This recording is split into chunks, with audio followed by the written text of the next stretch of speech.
Greetings and salutations, Dota fans! It is I, Badger, back for some more League of Legends Plus playoffs. An exciting series on our hands tonight. It is a winner-take-all best of three. The winner stays in contention for a prize pool featuring multiple hundreds of dollars. The loser will go home at 7th place, not in the money. On the Radiant side, it is 4Y, headlined by Empyrean and Logical. On the Dire side, it's Karantanamo, which is basically a lads team on steroids, featuring very strong players in Ron, Wage, and Jav.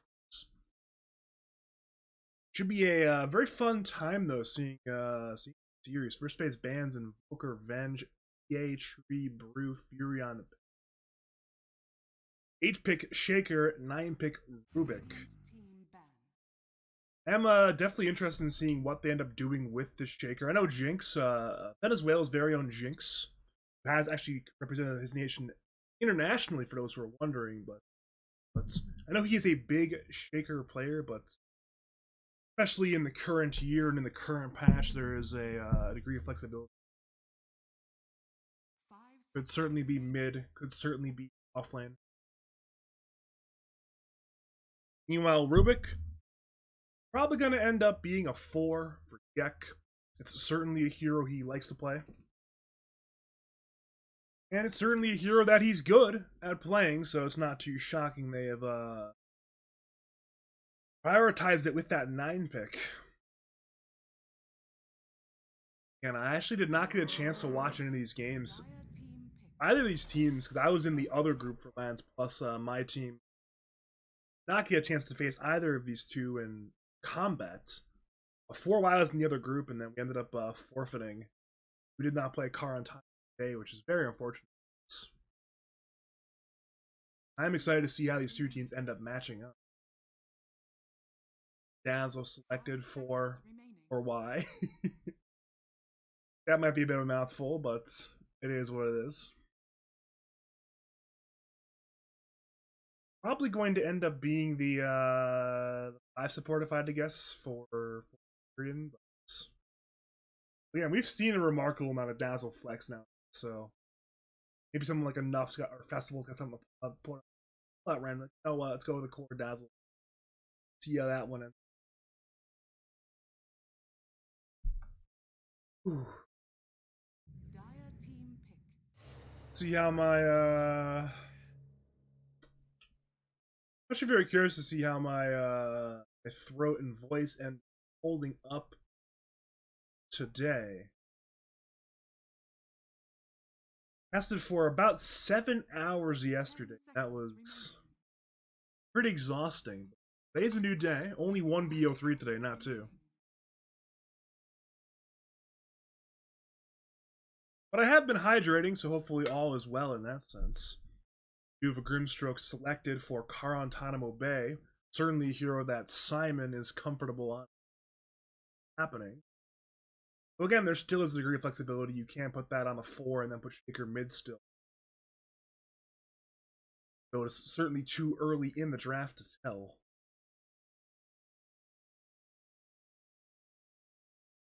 You are wondering about the second phase of bans. A lot of strength heroes banned out there. Dawnbreaker, Axe, Tide. Though I suppose Tide is no longer strength, I don't think. And with that Dark Willow selected, that'll be a Willow 4, Grimstroke 5, Shaker mid, more than likely. Should be fun. I'm very excited to.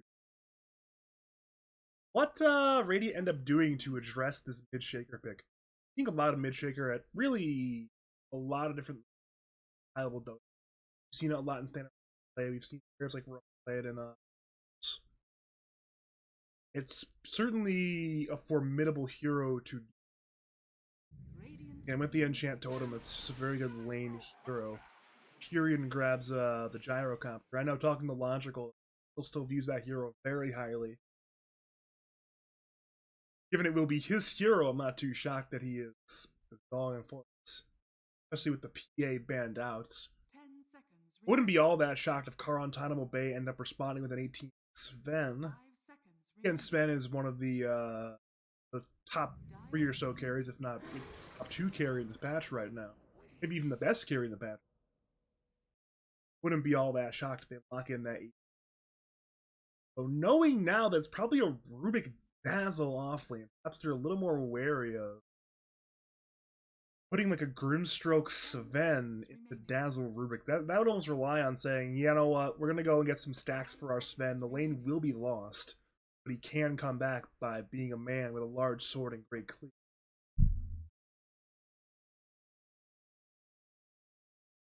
Alternatively, they can go for a hero who perhaps is more apt at brawling in this lane, but brawling into Dazzle Rubik on most.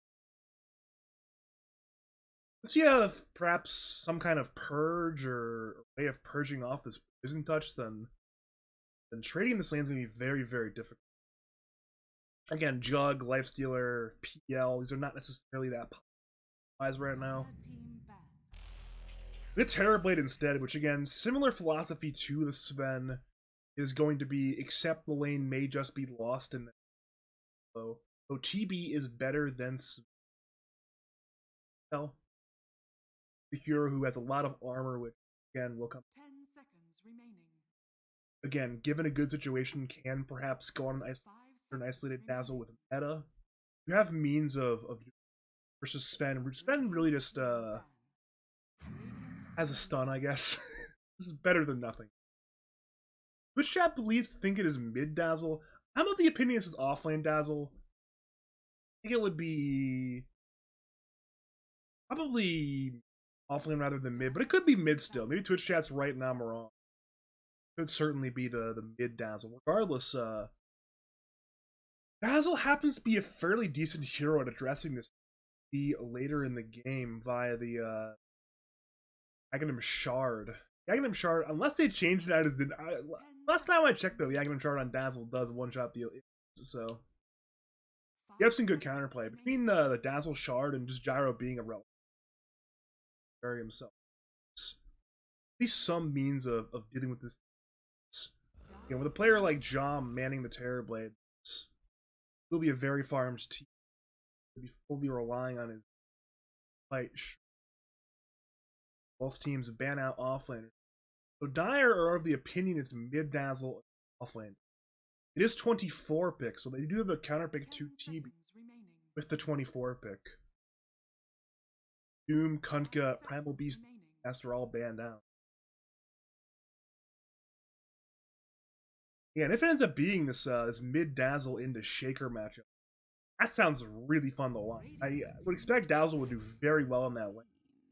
But instead, saying, you know what, we don't want it to be mid Dazzle into mid Shaker. We'll put Queen of Pain mid as a hero who can get away from Dazzle very easily.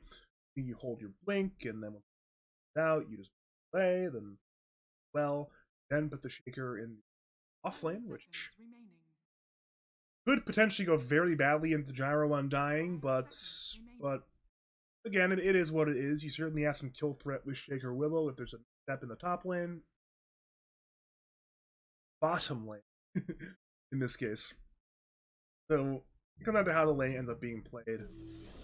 We'll see a Darkseer selected. So it's mid Dazzle into Queen of Pain. Darkseer off. I like the Darkseer. It's certainly a good anti-fusion select.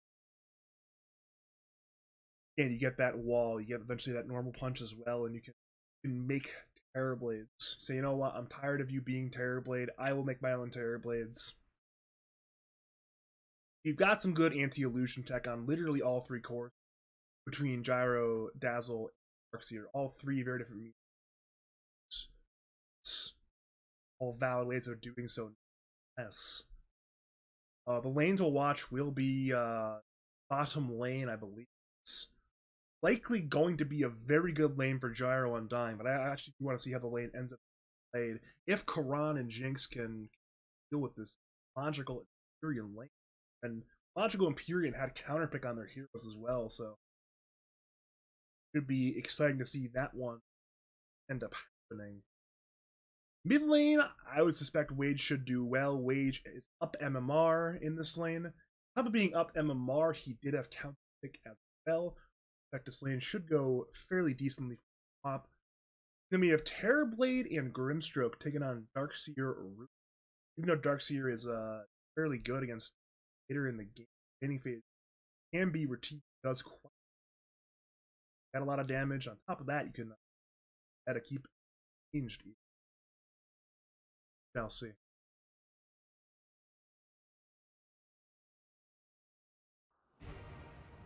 If I were a betting man, I would choose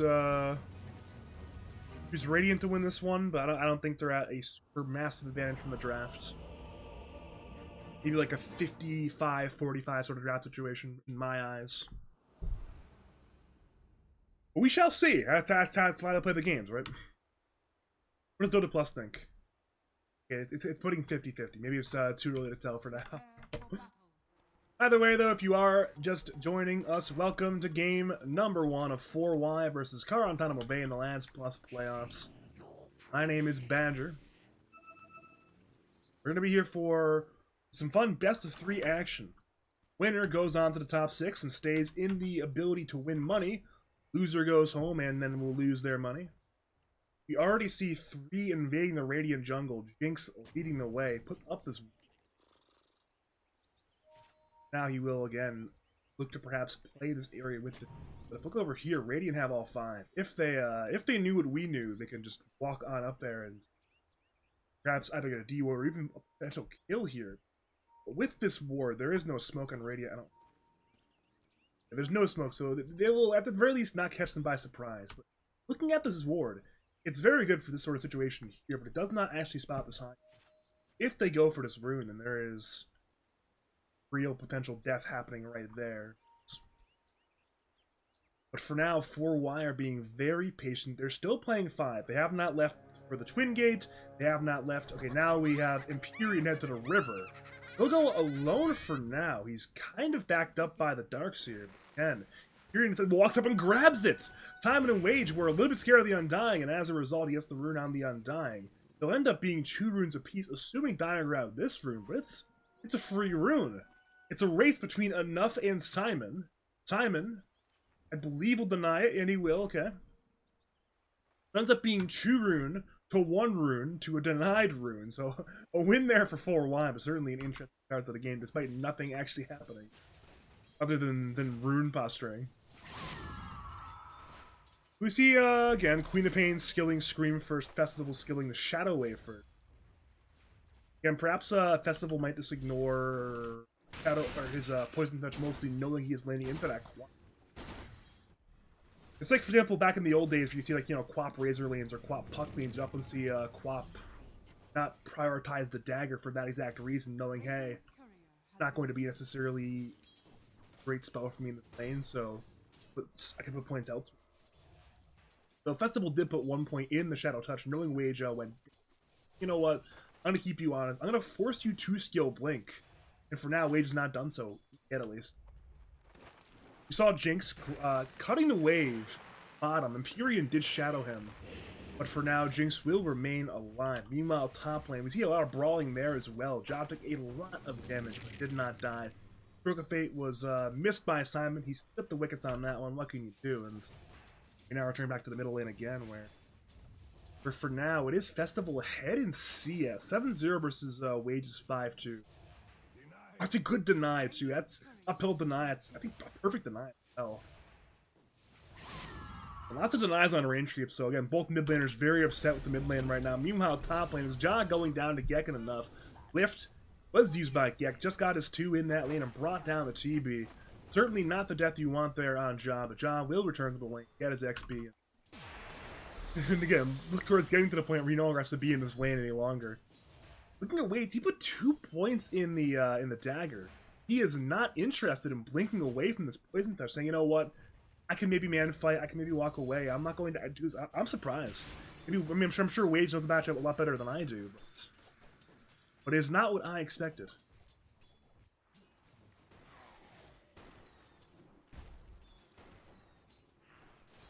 So far, bot lane, it's certainly logical winning the lane. Logical 13-3, Karan 5-3, but thanks to being Shaker, he still has some denies.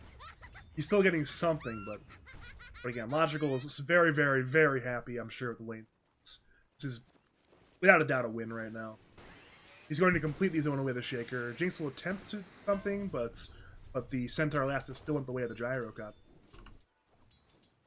Mid lane, both mid laners grab 1 of the minute 2 water runes. They both have a bottle as well, so nothing too crazy there. And Festival is looking for some more damage. Had an uphill miss on 1 of the hits, which is a little unfortunate for Poison Touch. These things happen in Dota sometimes.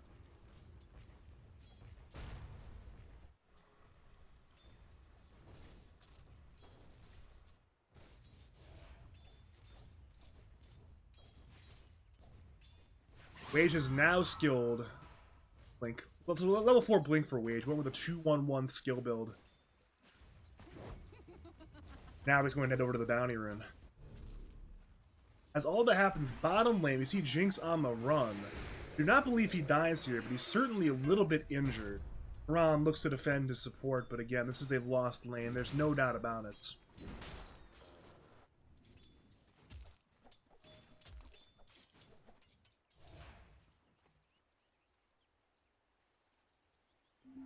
Jinx denied that rune. Oh, if he didn't, I was the right play at the wrong timing. That's just a day late, a dollar short right there. That was such a great idea, but it's not the right timing. Meanwhile, top lane, Enough's in a bit of danger. Took a lot from the meta damage from Ja, but not enough to die. I believe he was salved there by Gex. So it is a reduced duration salve, but sometimes you gotta do what you gotta do to keep your teammate alive and in this lane. And if you have Darkseer out of this lane for any time, then TB, who's already recovered from the relatively poor start, will only get stronger. And again, Darkseer will dodge that Stroke of Fate vacuum forward on Ja. Ja's dropping, but he's not dead yet. There's lift available for Gek, but instead it's bot lane where the carnage happens. Jinx going down to Empyrean, who used the Tombstone. Back over to top lane again. They want to go in on TB surely. It's level 2 Fade Bolt. He'll use it, but it's not quite enough damage. Torquefei hits on Gek now. Gek's on the run. Blood Grenade was used by, I believe, Simon, but Gek still walks away. He's still fine. It's quite the large brawl in the top lane where everyone's taking a lot of damage, but nobody dies once again.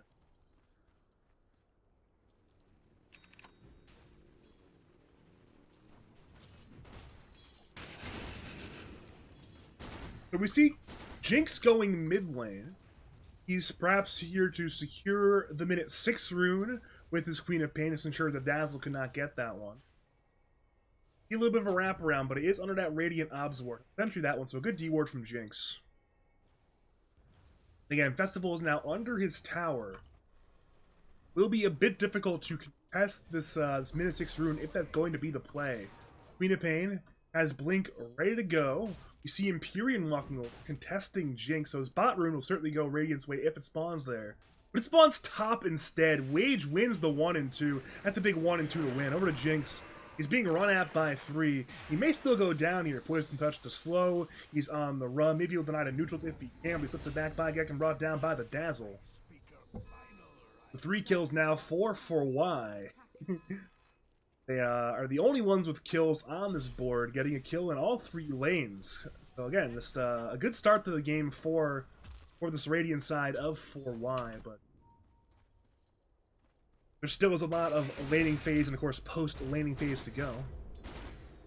Looking over at Hero Net Worth, surprise, surprise, it's Gyrocopter on top.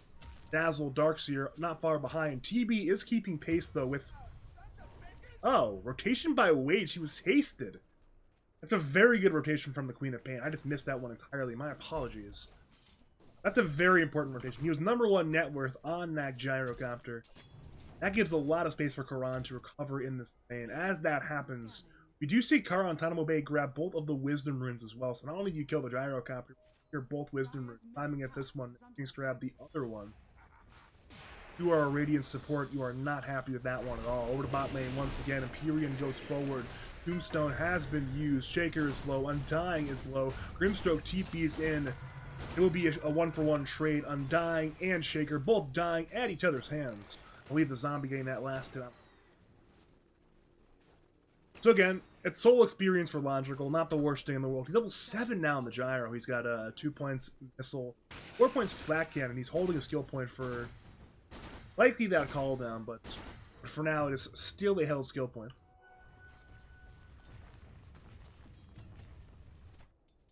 up to on Festival. What we're up to right now is we're hunting Ja top lane. Again, Ja has meta active.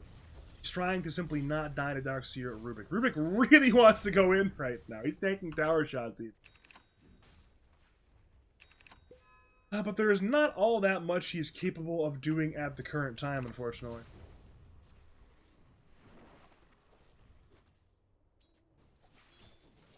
So, they still really want to run it terribly. They really want to kill this man and disrupt his farm. And sure, they are disrupting his farm, but they are not killing him. It's simply hitting creeps in the jungle, as you would expect TP to do at this stage of the laning phase. Which does mean this tower is going to die. Not immediately, but in the next half minute or so. There are no defenders for now, and around minute 9 this tower will die, which means you can either head into the jungle, you could head through the Twin Gate. Twin Gate appears to be the move. Head to the bottom lane to perhaps defend their own T1 tower, which is nearly a pristine tower right now. About full HP, only 30 damage on it right now, so with the Undying and more help through the Twin Gate, this is defendable, of course. Enough now arrives. Dire to contest the Twin Gate. They've warded it.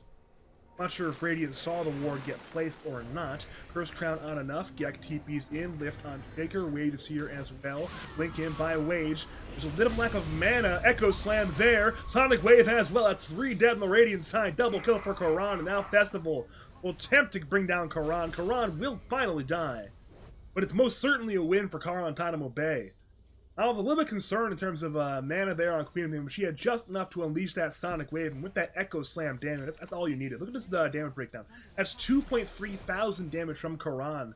He had, again, twice the amount of damage of the rest of his team combined, and nearly as much damage as the entire Radiant team. Radiant had 4 heroes, so just a pop-off fight for Karan. He's at 2,000 gold now. He'll have a Blink Dagger very, very soon.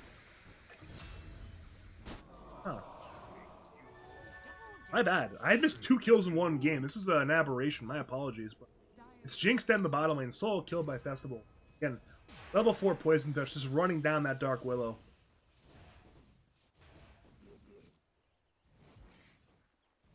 I missed 2 kills in 1 game. That's not okay. Oh well. It is what it is.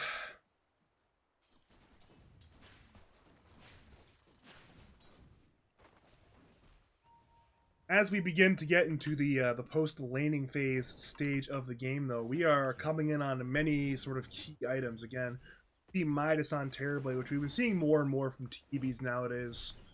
Queen of Pain is going to be at a Kaya quite soon. Shaker will be at a Blink in literally 20 more gold. Meanwhile, looking at these Radiant cores, it's Falcon Blade Crystallis on Logical. Likely an item like Aghanim's right after that. At the other cores again. Festival has most of an Aghanim Scepter right now. He is doing quite well on this mid-dazzle. The Poison Touch Karan still walks away.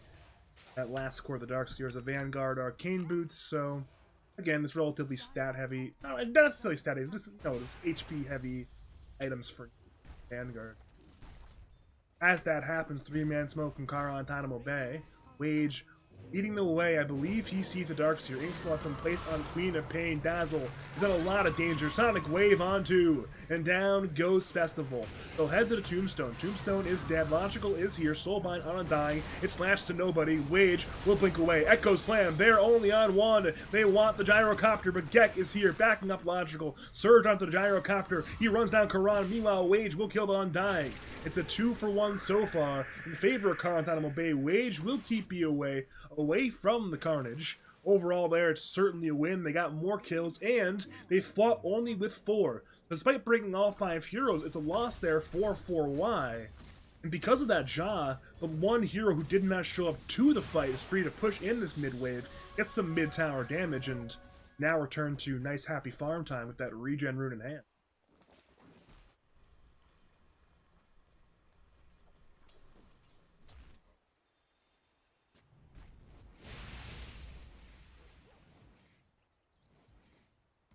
Here we go again. We are not done bottom lane, despite the numerous heroes dying of bottom lane this game.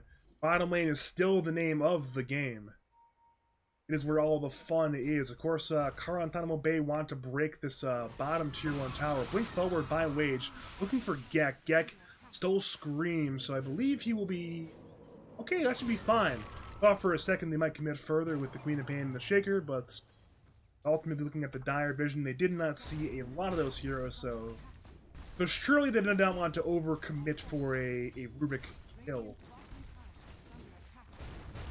That being said, we will see this bot T1 tower again accrue a lot of damage. There are no defenders, therefore it will be lost. And again, much like how Radiant had earlier, you have multiple plays. You can go up to the west of the jungle, or you can go twin gates.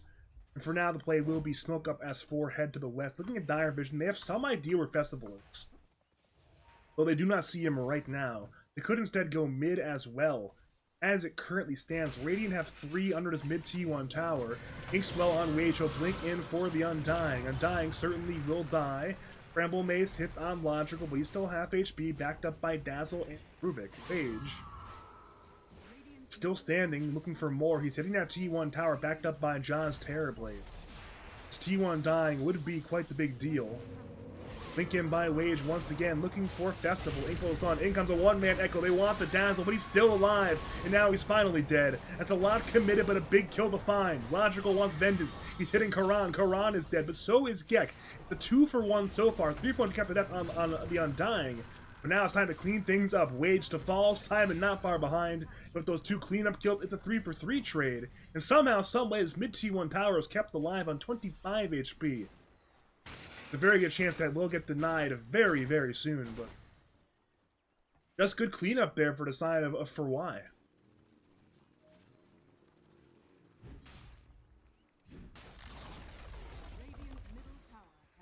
So with these fights going the way they have, Logical is not only farming a ton of creeps, he's also getting some kill gold and some assist gold. He's at 8.2 thousand net worth at minute 14. He is just the most farmed hero in the game. Terrorblade is going to try to keep up, but as it currently stands, Gyro is in a position to be the most farmed hero unless he dies in a big fight.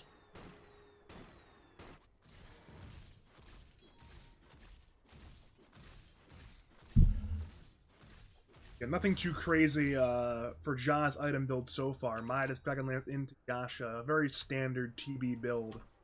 And again, Gyro's doing a relatively standard build as well. Falcon Blade, Crystallis, Aghanims. You said a lot on Dodgical, though. So both carry players sticking to standards. Not too shocked there. Into the Radiant jungle, we are seeing a bit of a fight break out. Furion has Tombstone and literally right now. But he will hold it. Dire are on the retreat once again. Jinx is still in the area. We'll even grab that bounty rune just for fun, but despite 4Y having a lot of heroes down here, there's not really a great hero for them to go on. Again, you look at the situation lockdown-wise, and there's not all that much you can do to lock down a hero like Queen of Pain. Again, you hold that blink on Quap, then you are extremely durable. I mean, you've got Vacuum, you've got Homing Missile, you've got Lift. That's not what I would describe as good lockdown into Queen of Pain. Speaking of Queen of Pain, she'll blink in for Empyrean, backed up by Karan. Call down will be there. Sonic Wave hits on, I believe, only one. And now Wage has been punished. Despite having literally no lockdown, they'll kill her anyways. Blink was on cooldown. Jinx got away there with the TP, but dying on Wage is an absolute disaster. So even though Radiant lacked a lockdown, they certainly have the damage. So in a situation like that where you can bait Wage into using his blink forward and having it on cooldown for a solid 8 seconds, well, you can absolutely kill her in those 8 seconds. Funny how I say that as well. Like, I'm speaking about how great of a Queen of Pain game this is, and then the moment after I do that, he's absolutely blasted. And some might call it the commentator's curse, but I still stand by it.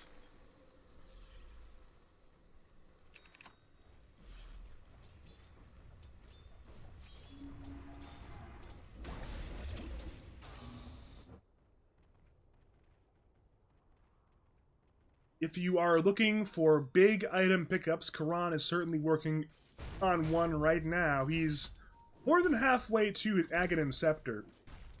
That will be sizable, of course. I think once he gets that BKB, he'll truly be online, but even without the BKB, he can still certainly do a lot of lockdown and a lot of damage.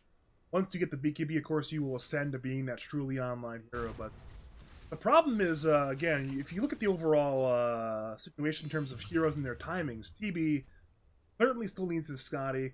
Queen of Pain want to have this Aghanim Scepter, and it just seems like 4Y are going to be online with their time for that. I mean, Logical should have his Satanic at or even before the time that the TB has Scotty. So in that sense, they could perhaps force Towers and force Roshan, get these major objectives. They're already in a bit of a minor lead here, so they can certainly extend that even further. This bot T1 tower will get brought down. Roshan perhaps is not on their mind yet, but it may just be soon. Being TP's away for now. Again, 4Y playing the macro game, looking to push out these waves a little bit. Both teams are, I should say, unsurprisingly doing that. For now, Festival is has not opted for the Aghanim Shard, which it does still do what I think it does. I wouldn't be all that shocked though if he ends up buying it later in the game. In the river, Karan has been found. Blink Dagger has been broken. Tombstone used. There's no TP cancel, however, in range. Gek Lift was a bit out of range there, so he could not cancel that TP. As a result, Karan just gets away, and what could have been a pretty big kill ends up not being one. And now Karan is simply 1,000 gold away from that Aghanim Scepter.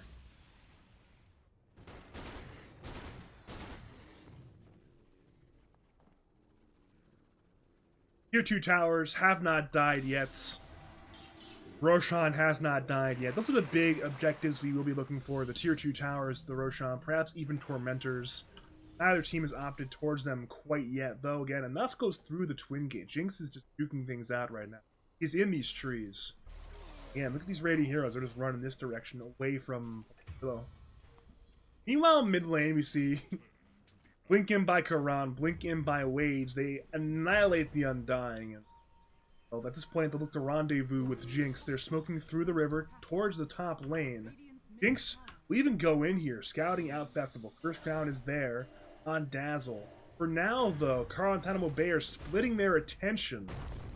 Queen of Pain's no longer in the fight. Echo Slam is there on Gek. Gek certainly will die, so again, that's now one more support loss, but they wanted more. They wanted perhaps Dazzle or Darkseer, but instead they will have to be content with getting Undying in this. It is what it is.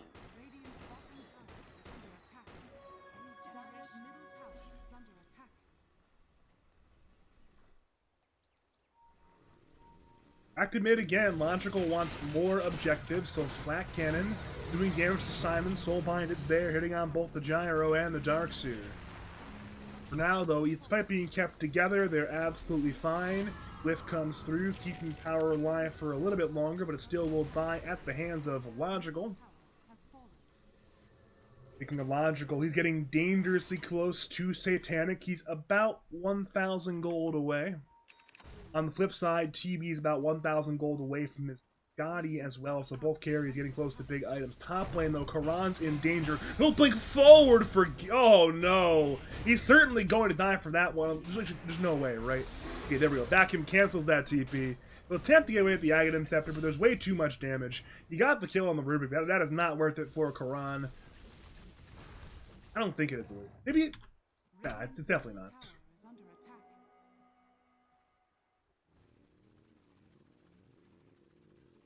I will say, though, if nothing else, certainly an interesting play for Karan. Just solo killing the Rubik for his own life.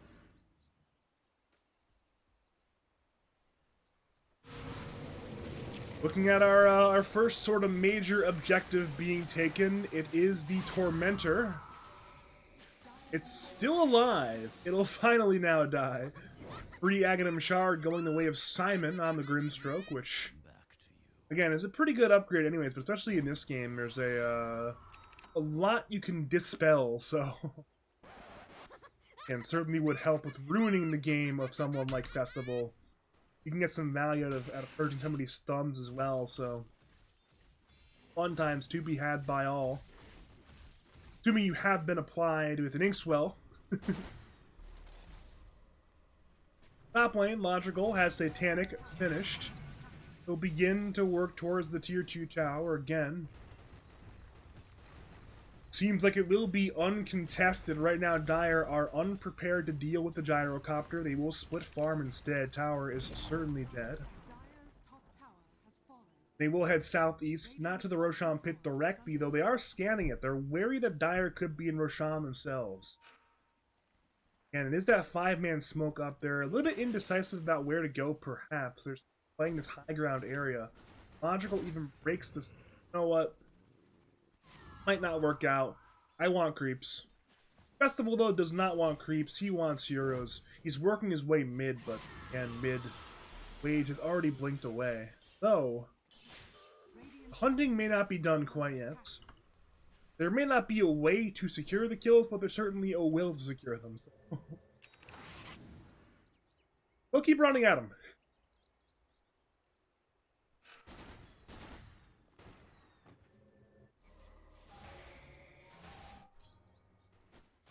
Can you solo tour?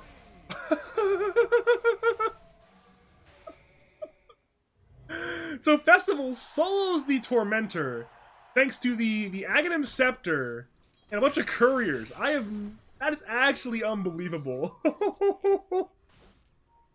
That is some dazzle tech if I've ever seen one. That is just absolutely absurd. Over to Roshan Pit, though. This is the objective we have been waiting for. Both teams already have grabbed their Tormentor, so there's really not much you can do here other than look towards Roshan. Karantanamo Bay, despite only being down by 2k, just either are unaware of Roshan or are not confident in contesting it. Instead, they will simply play the split map game as logical. Will be inside the Roshan pits. Certainly will die. He just almost certainly had the way of logical on the gyro and well. I think I know where we are headed. It is down the bottom lane towards this tier 2 tower again. That'll be the big thing that 4Y wants during this this first Aegis. It is that bottom tier 2 tower and that middle tier 2 tower. And of course, as they do so, again, you run the sweep. You run on around, you look to go on kills if you get them, but if not, you simply map, push out these waves. You eliminate the ability for Karantanamo Bay to feel confident in free farming.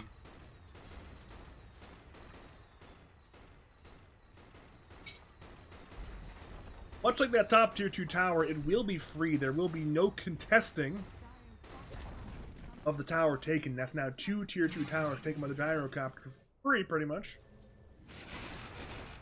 Logical, now TP's mid. We're seeing a lot of TP's away. Enough is top lane as well. And the main body of this Radiant lineup is still bottom lane. They've got 3 heroes over there.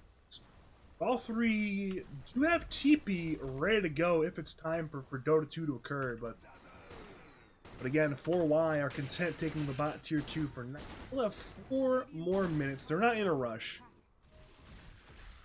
We're almost certainly not going to high ground in this first anyways. Ron blinks in for a solo kill in Empyrean. He actually... Again, that's the power of Shaker in this split style of game. You just go in for these pickoffs. Get the pickoffs. Well, they're not grouping up to solve them, apparently, so dying dead, much as we've seen multiple times this game. Shaker solo killing these subs.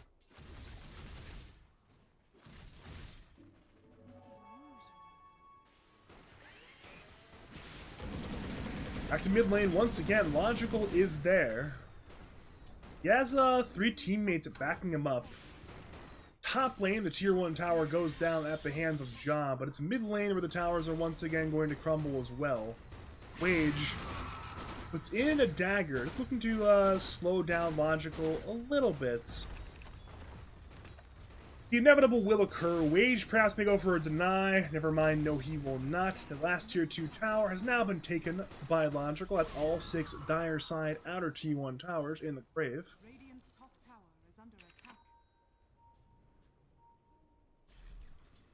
And we're now seeing enough run towards the top lane, but again, we are chilling. We are being chilling. We are mostly again playing the macro dance right now, where keep seeing 4Y run towards these Karantanamo Bay heroes, and for Karantanamo Bay, they've been more or less dodging these ganks over and over again and getting counter pickoffs of their own.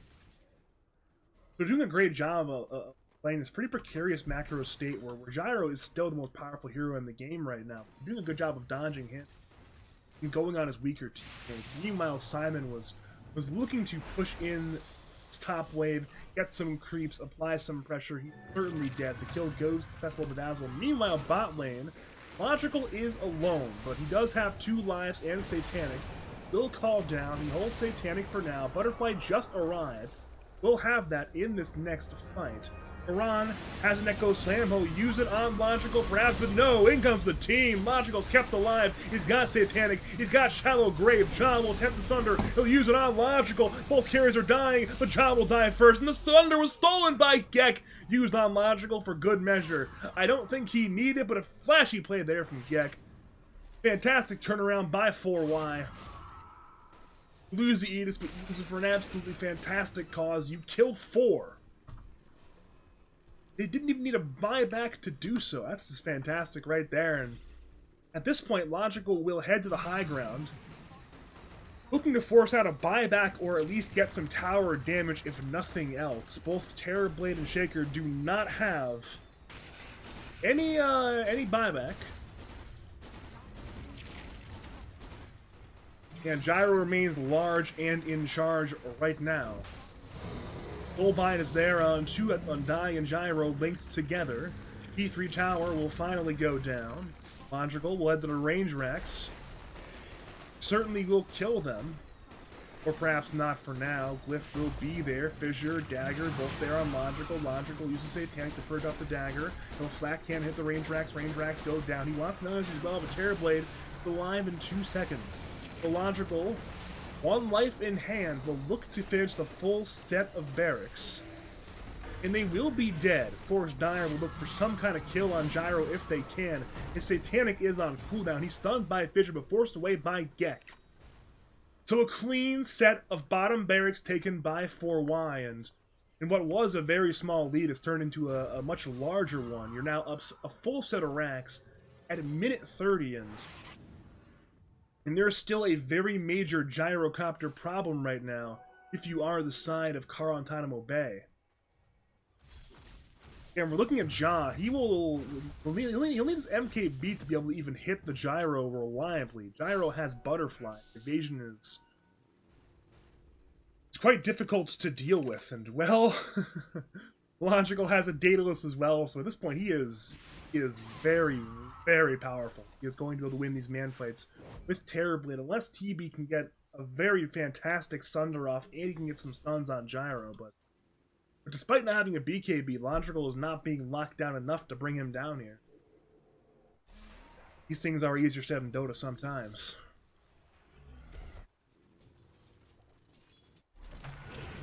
Once again, we see Simon pushing in a wave, and once again, Simon will die. Honestly, I don't blame him all that much for that death. He was trying to apply some pressure bottom. It did not work out, and at that point you get information. You know, like, hey, there are 4 of these Radiant heroes right over here. You're safe to farm mid lane, safe to farm top lane. Speaking of top lane, Logical is entirely alone. Karantanamo Bay might even know it, but they're scared of the potential play of going through the Twin Gates and backing up Logical once again, because, again, if you go on Logical, you commit everything, you do not kill them, and they turn around and grave or something, then it's an utter and complete disaster. I don't blame them for not going for that jump there.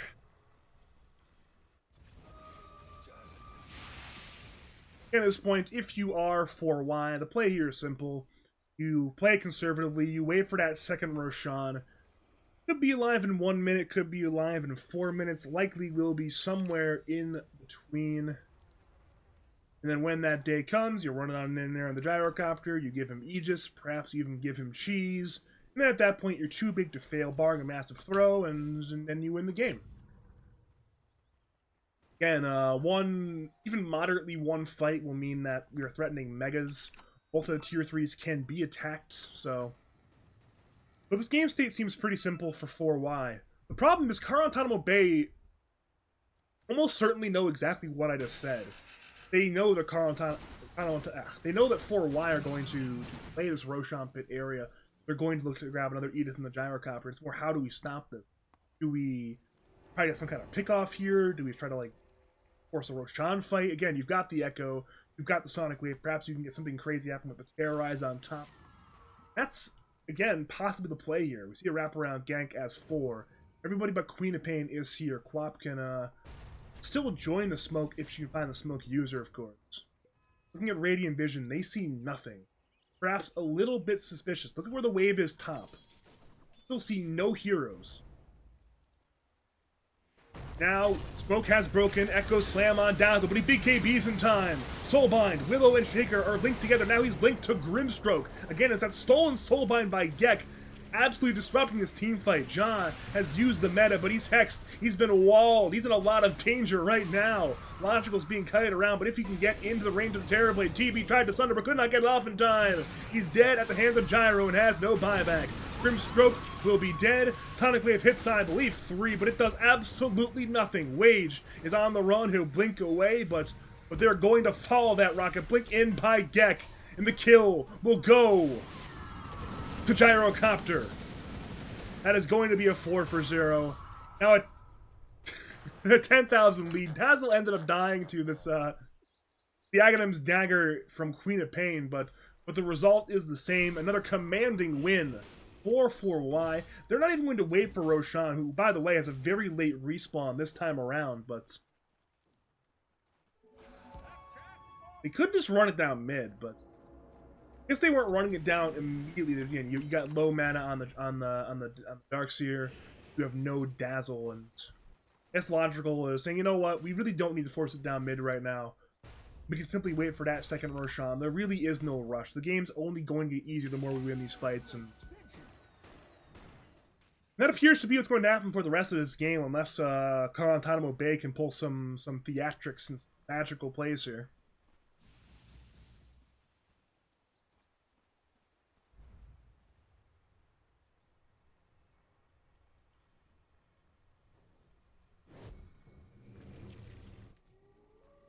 Still 30 seconds until Roshan. And Imperium's gonna walk in there like, hey Roshan, shouldn't you be here by now? Nope, he's just still not here. Still is yet to show up. I'm sure both teams timed Roshan. They know, like, hey, we're in the... I mean, Imperium's played how many seasons of DP? He knows how to time Roshan. He's like, yo, Roshan's supposed to be here, guys. It's definitely supposed to be here. He's just not. As all that happens, Karantanamo Bay will grab that bottom side Tormentor. Free Aghanim Shard going to Wage, which, again, will not hurt. Having that extra silence is always helpful. Now with Roshan alive, we know what time it is. It's second Roshan going the way of Gyrocopter. With that second Roshan, we will, again, maybe push in the waves bottom and mid. They'll get all 3 waves going into this dire base, and then after that happens, well, you know what time it is. It's run it on down, take the buildings, and the game. Back to Roshan, he's now dead. Aegis to Logical, Cheese to Festival, so both of these main cores will have some kind of Roshan goodie to work with. Autumn, Gek is in a lot of danger. Fissure will be that last. That's 809 gold for that solo kill for Karan. It's actually a lot of gold for the solo kill. Again, we will see movement towards this bottom tier 2 tower, looking to at least force some kind of reaction. Again, that is a reaction. Logical has TP'd mid. Wage will put a dagger on him. Holy Missile is there in return, though it is already dead.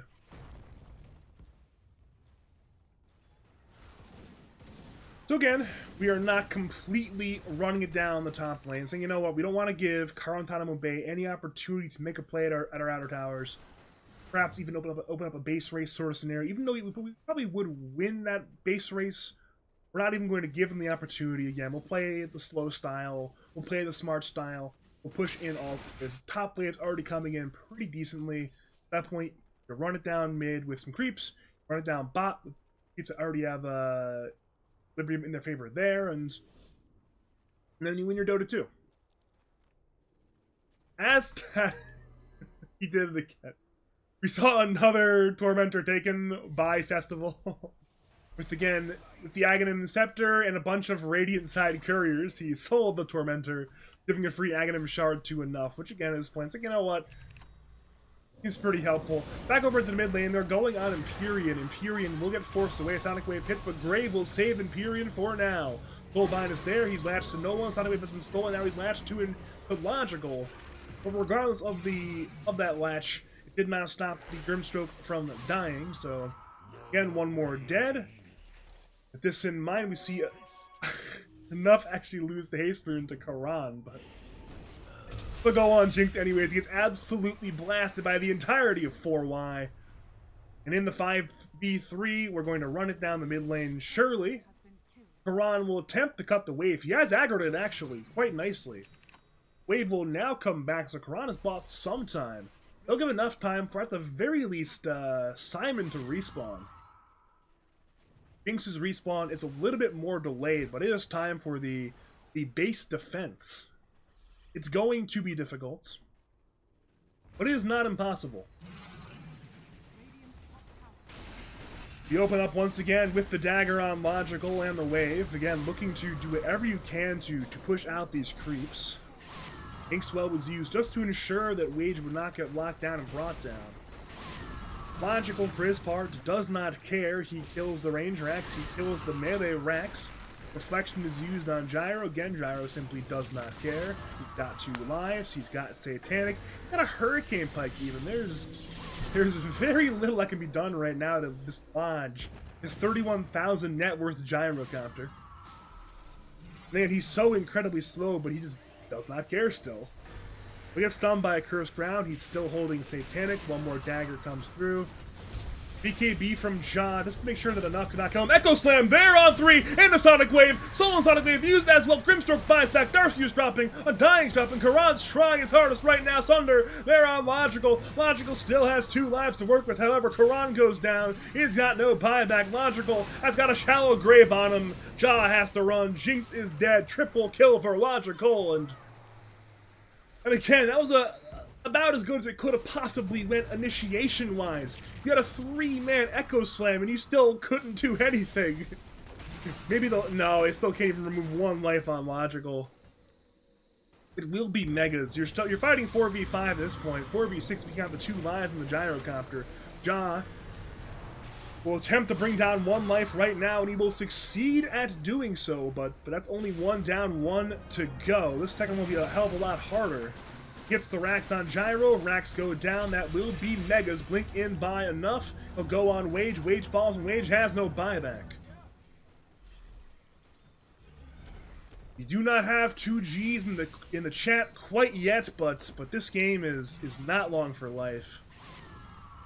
Again, a beautiful initiation, that final high ground hold, but nowhere near enough. Blinking by enough. Oh, vacuum wall on 3. Ja nearly dies his own illusion. He gets to sunder the illusion. Timon will not be so lucky, but again, you are simply getting owned by illusions. Both tier 4s are dead.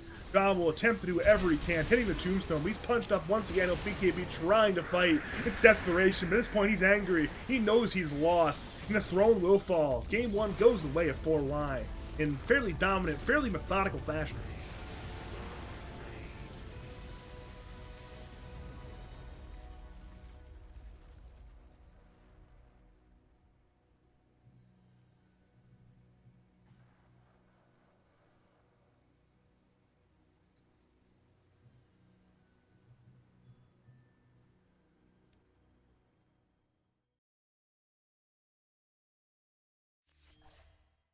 And if you're Karantanamo Bay, I would actually be a little bit concerned there.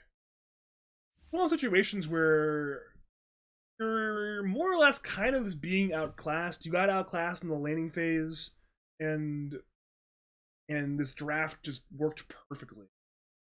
There were some flashes of brilliance in terms of the macro play. There was certainly some good micro play in terms of individual ability usage, but again, you have some good Echo Slams, you get some good pickups, you do all these little things well, and in this game, despite the graph saying it was relatively competitive, it was not all that competitive. Maybe what they needed was this one big team fight win around this sort of game, say from minute say 17 to minute 30, but they simply could not find that at any point. They could not find that winning fight, and without getting the winning fight, there was no way of dislodging this man right here, the orange line of the Gyrocopter. He was being kept up by the Terrorblade for a while, but eventually it was just too little so. Logical just kept accelerating, kept farming, and the map got much worse for the TB as time went on. And if you're Karantanamo Bay, perhaps you mix things up, perhaps you shake things up. I don't know what exactly you need to do here. Maybe it is something. Maybe they just run it back and do the exact same thing. I don't know. We'll find out. Either way, though, I'm going to cut to a break. I'll see you again for game number 2 of 4Y versus Karantanamo Bay quite soon.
Dire team ban.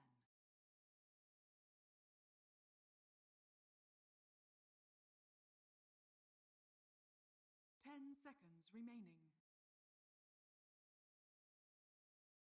5 seconds remaining.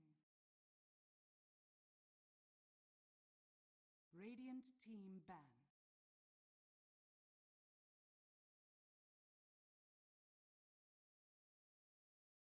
10 seconds remaining. 5 seconds remaining. Radiant team ban. Dire team ban.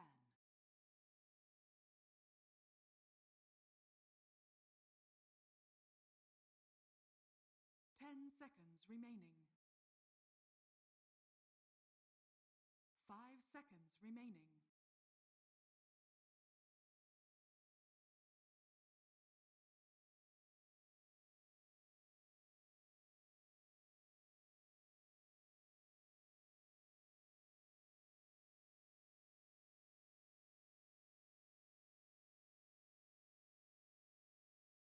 Radiant team ban.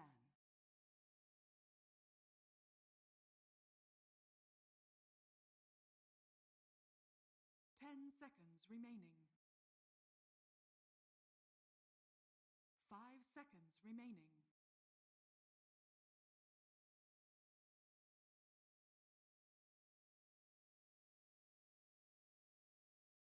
Radiant team ban.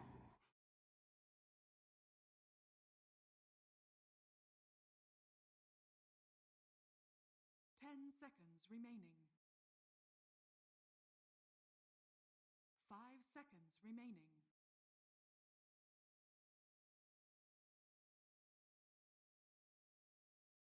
Dire team ban.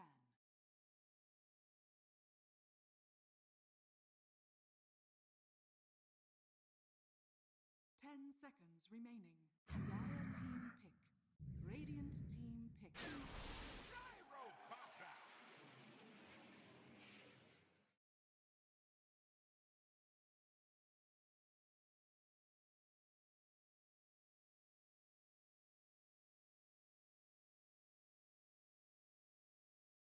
10 seconds remaining. 5 seconds remaining.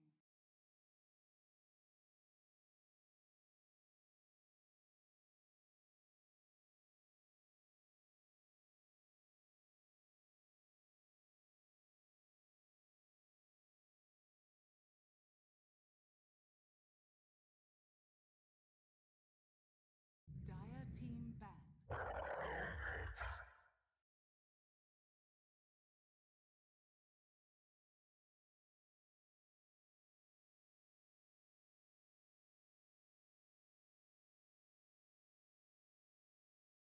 Dire team ban.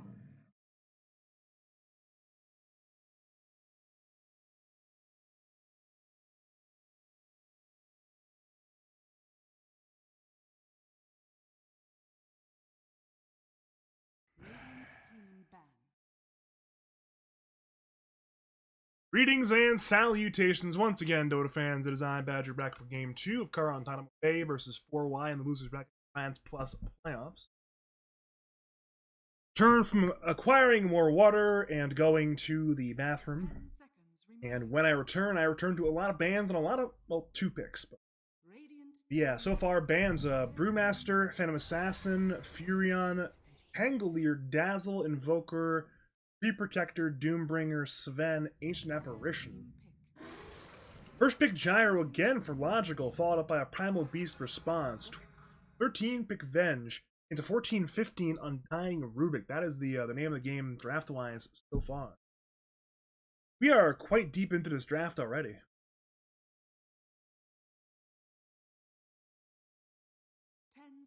Remaining.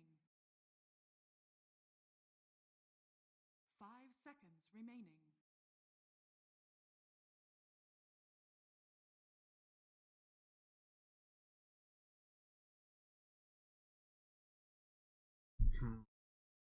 I mean, we definitely need some kind of core selection for Karantanamo Bay's phaser. I'm not exactly sure what they're looking for right now. Depends what they're going to do with this Primal Beast. Again, this could be a 2, could be a 4.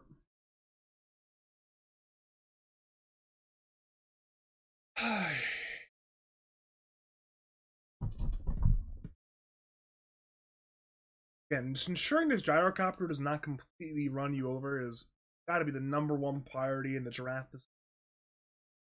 You simply cannot let that happen again.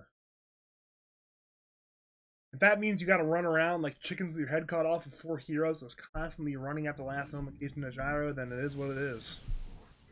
Maybe that's what they'll do. They'll run around with everybody but Morphling, and then they'll farm the Morph. And ideally, a very farmed Morph can very least ruin this gyro's game. You know, get the item to him. You know, a lot of very high damage. 10 seconds remaining. There's a lot you can do there if the Morph is 5 seconds. at the very least at farm parity with the gyrocopter. The hard part, of course, will be doing that because Gyrocopter is notoriously good at farming, and Logical is a very good farmer. So actually stopping him is a lot easier said than done.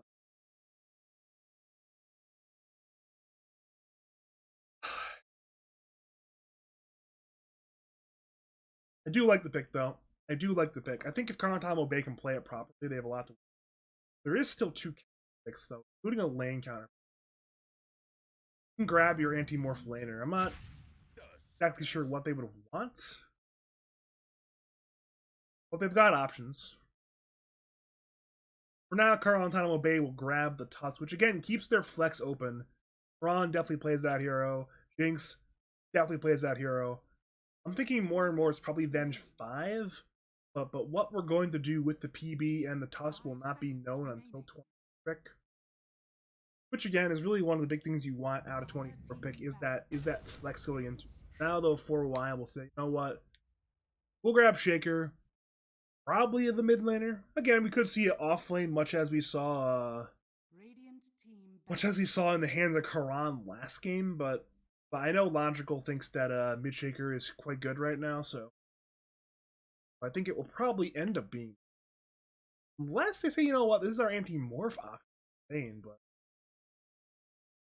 again, we shall see. We shall see.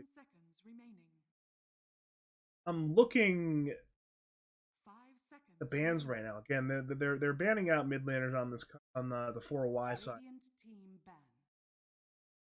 Again, they're thinking it's probably like a P Tusk 3-4 sort of lane, but a little bit of an awkward 3-4 lane unless you're really balling out of control. It can be an awkward lane to play with the double melee matchup into Gyro Undying of all heroes. And again, that was the exact lane they saw last game. It's not just the Gyro, it's also the Gyro and the Undying again, so they have a pretty exact idea of what to expect here. Venge is a bit of a better tombstone hitter than Tusk and Primal. Really not by that much. Which could be concerning.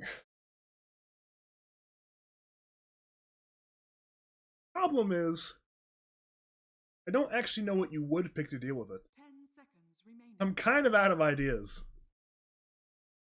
Surely Wage and the Brain Trust over at Karantanamo Bay have more ideas than I do, but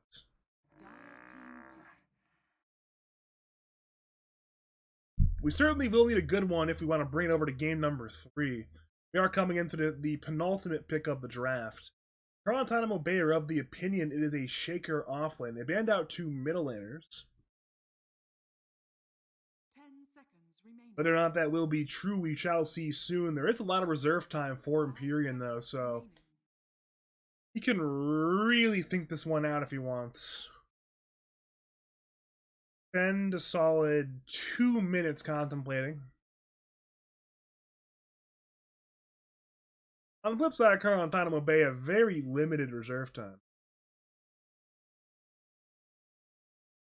14 seconds to be precise.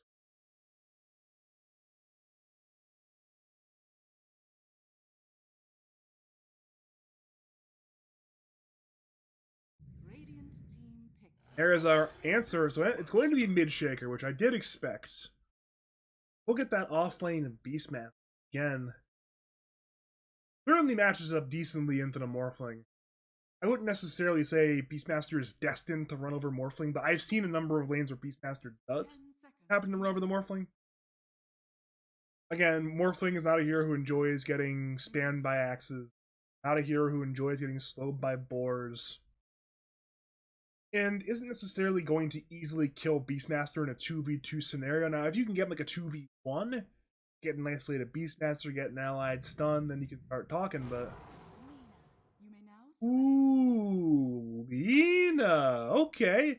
So it's mid Lina. It will be that Karan Jinx lane on PB Tusk. It'll be the PB3 Tusk 4, rather than the other way around. I've been playing the 5 Venge. I am a little bit concerned for the Tusk PB lane. It's one of those things where they're going to have to brawl because they can't just sort of play the farm game. Because again, you try to go double deny into Gyro Undying, it's not going to go well. You're also trying to brawl into Undying. If Jinx and Karan can, have real pop off performance in that lane, then that would be potential for victory.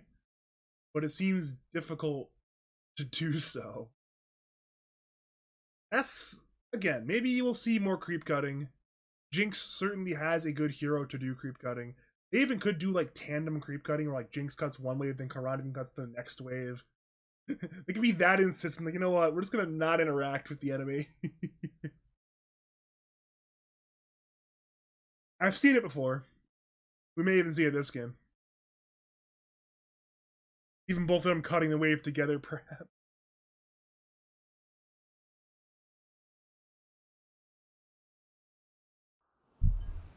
Either way, here we go.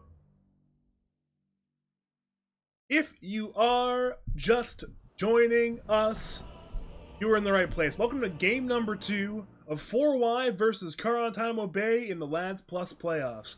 On the Radiant side, it's Karantanamo Bay who got beaten game 1. It was, again, a very methodical win for 4Y. At this point, if you're Karantanamo Bay, maybe you want to throw some chaos in there, because this is a must-win game. If you lose this game, you will lose the series, you will lose your spot in the tournaments, and you will lose your money. Meanwhile, 4-4-Y, or 4-4-Y, they are one game away from advancing to the next round, making the top 6 and keeping their Lads Plus dreams alive. They won game 1, as which I already mentioned, and again, they have a very similar lineup to game number 1. Again, you are playing Gyrocopter against the World. It worked out very well last game. Turns out the World could not beat Gyro. Question is, will the World lose to Gyro second time in a row? My name is Badger. Hopefully we'll be in for a good, nice, competitive game number 2. We're seeing a ping already, so they saw this ward get placed. Man, that's some free gold. Surely had the way of Gek. He has 2 sentry wards. On the other side of the ice shards, he's slow, but the blood grenade fade bolt will be there. Enough is there as well. I don't think that kill is happening anyways, but with the onslaught knocking him onto the other side of the ice shards, it's certainly not going to happen. Yeah, no first blood. Ends up being 2 bounty runes to both sides. Nothing too particularly interesting. Well, I guess, actually I would say interesting, but the result was as you would expect. Bottom lane, Simon is here with Jinx. Well grenade, magic missile, both there on Enough. Enough's being right-clicked down by 3 heroes, and the kill will go to Ja on the Morphling. The perfect hero to give it to. He's got no regen, but he's got teammates to give him regen, so problem solved. And we did get that D ward, but the D ward is not worth the life of your Beastmaster, surely.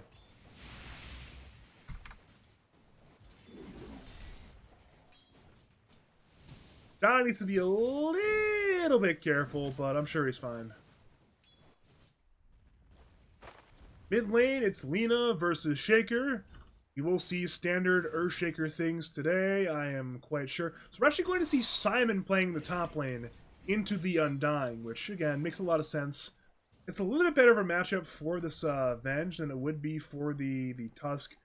You're at the very least not playing, double melee into this matchup where you're playing into Undying. Gyro Undying at that. I'm still pretty sure this may be a losing lane, but as you see in losing lanes, if you're losing the lane, you just cut the wave. So you know what? Great way to not lose the lane is just not play the lane. Take the creeps, drag them over here, all the way down, all the way around, or even over here if you really want to. Just mess with the equilibrium, mess with where the wave actually is. Though Empyrean did a good job of taking that range creep back into the action.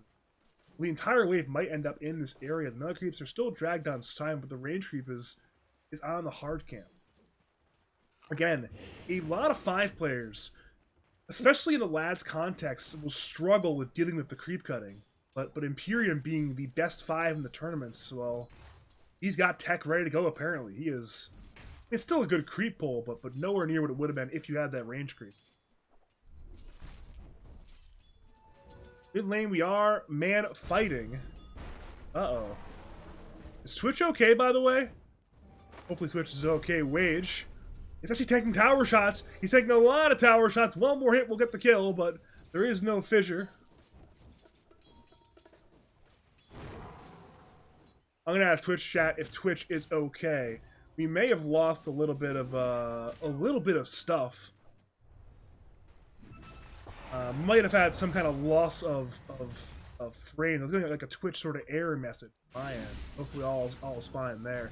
Back to the bottom lane. They're going in for enough, but Jinx is out of spells. John's low on HP, so he will not get the Beastmaster kill. Axes, again, we're not going to counter kill either, so it's nobody dying on both sides for now.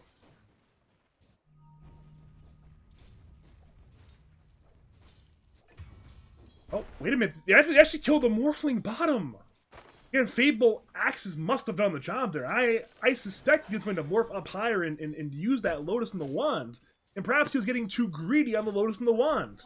I looked away and he ended up dying there. Again, he had the tools to heal, but they were not used. So a rare mistake there from John. And he ended up going down the Morphling.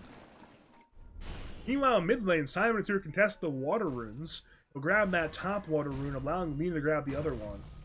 Honestly, that might be worth it for Simon. Sure, you feed about a wave worth of gold, but now Festival has, well, very limited mana to work with. Probably about an even trade.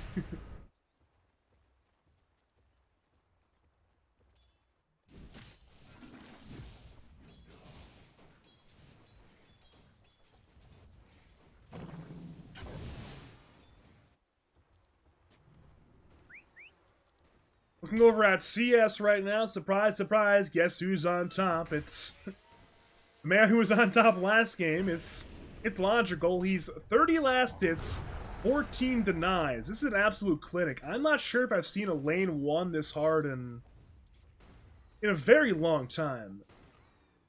This is unbelievable. Meanwhile, Empyrean will go in on Simon. Blood Grenade and Tombstone were both used. Simon is certainly in a lot of danger. Whether or not he'll die, we shall see. And, well, the answer is hell yes. Now Karan is going to have to run away as well. I mean, Empyrean will not get this kill. There's no Tombstone zombies on the Primal Beast, but he is being an absolute bother. I mean, Lotrical's literally playing a free lane raid. And speaking of knowing how to deal with creep cutting, again, we saw... Again, you see the other strategy of creep cutting, other than dragging things to creep sometimes. Again, drag the wave over all the way past your tower to this area as Logical did. Again, we see multiple strategies utilized by this Logical Empyrean safe lane to deal with the Karan and Jinx wave cutting that's going on. Apparently Twitch hiccups. Seems like everything's okay now. Again, there's nothing on my end, so it seems like it was a Twitch issue. But back over to the mid lane in the river. Festival has been stunned. Laguna Blade is there. In comes that snowball. Festival certainly will die. Empyrean is nearby, but there's not much he can do to save his middle laner at this point. Gek TP's in, but as mentioned, nothing he can do. Perhaps Gek may even end up dying here. He'll deny the Invis rune. He'll sidestep that LSA, so no death on Rubik. Gek breaking some ankles. Everyone's gonna be okay.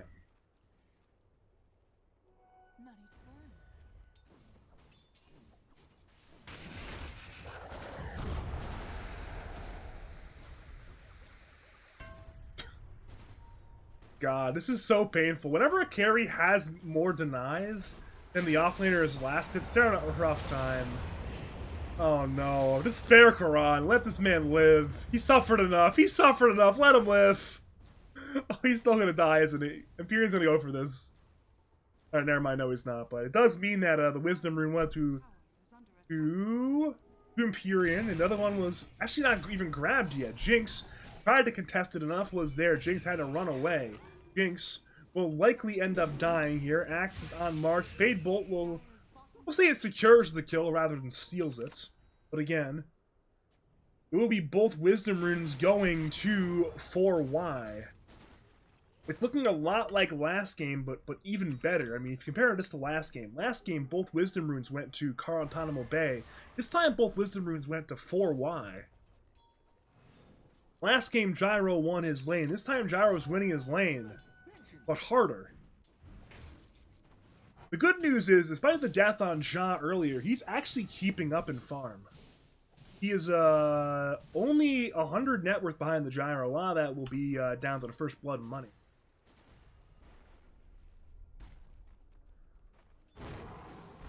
Mid lane again, we have a lot of action brewing. There are 6 heroes in the mid lane area to contest that minute 8 rune. Simon grabs the Elu rune, LSA Laguna Blade there on the Undying, Echo Slam, and Chant Totem Fissure all used, but Wage has kept the line. Festival will kill the Vengeful Spear, but he did not kill Wage. Laguna Blade was stolen, used on Jinx. Jinx is dropping. Blood Grenade was missed, however. Fissure is up in 6. Second Slave will be there to cancel out Bottle Charge onto the Shaker. Shaker will not be able to pursue any longer. So again, surely that is a win there. Leave for nobody. It could have been a win for 4Y, ended up being a draw. Over to top lane, they're going for Logical. Logical, despite being incredibly farmed, goes down to Simon. Tombstone is there. Empyrean is going to look to clean things up. But the more important thing is that Logical died. Tombstone will get denied by Empyrean. He'll look to DK Simon, surely. I believe one more DK hit will finish the kill, and he'll hunt. He'll hunt. He will certainly hunt. DK ready. DK on the mark. Simon to fall. It's double kill for Empyrean, but honestly, I think you're fine with that if you're Karan and you're Simon. You actually killed the gyro.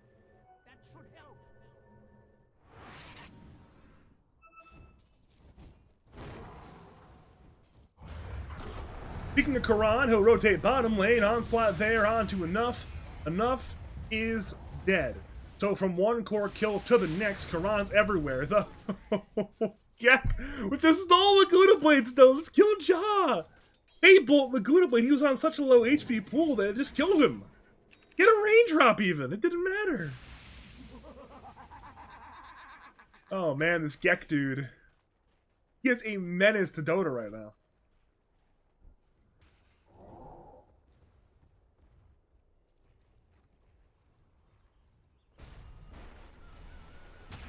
Snowball hits on Empyrean, but Empyrean got the haste rune. He's running at Wage for fun, I suppose. Over to top lane, dive on Logical. Pulverize is ready. They will kill the gyro if they can. Pulverize still ready. In comes the Pulverize. In comes the damage. Down goes Gyrocopter again. It is that 2-for-1. It's a double kill for Empyrean. It's literally deja vu, but again, I think you're fine with that. You once again killed Logical.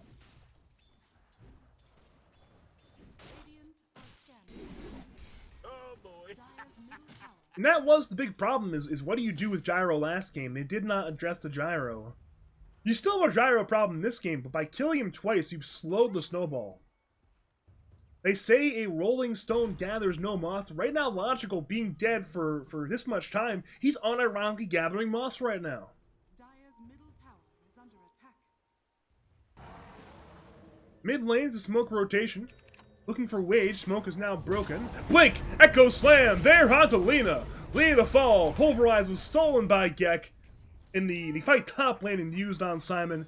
That's 2 kills. Blink reveal coming out. But again, top lane, they're going for Logical again! They'll kill him again! 3 times in a row! That is not what you expect from Logical. He's got 3 salves! But he's still dead! At this point, if you're Logical, I think you have to accept that you just can't go here anymore. I mean, his game has slowed down immensely. The one thing that's been keeping it relatively even is the kill that Gek had on Ja.